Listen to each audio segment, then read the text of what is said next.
మీ business ఏదైనా మీ ఊర్లో promotion చేయాలంటే అది సుమన్ టీవీతోనే సాధ్యం. ఇప్పుడే సంప్రదించండి.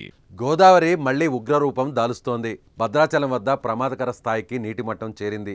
భారీ వరదకు స్నానఘట్టాలు మునిగిపోయాయి. ప్రస్తుతం భద్రాచలం వద్ద 43 అడుగుల స్థాయికి నీటి మట్టం చేరింది. దీంతో మొదటి ప్రమాద హెచ్చరిక జారీ చేశారు అధికారులు. నిన్న మధ్యాహ్నం నుంచి ఇప్పటి వరకు 20 అడుగుల మేర గోదావరి నీటి మట్టం పెరిగింది.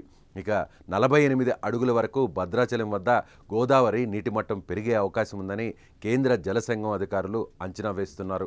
గోదావరి దిగువన శబరి నది ఉప్పొంగి ప్రవహిస్తోంది.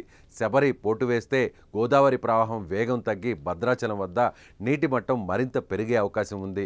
కేంద్ర జలసంఘం సూచనలతో జిల్లా యంత్రాంగం అప్రమత్తమైంది.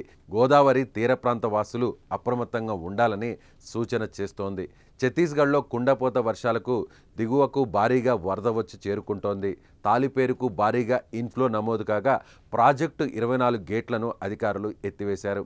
ఇంద్రావతి నదికి ఇప్పటికే వరద భారీగా చేరుతోంది. ఈ ప్రభావంతో భద్రాచలం వద్ద గోదావరి ఉగ్రరూపం దాలుస్తోంది.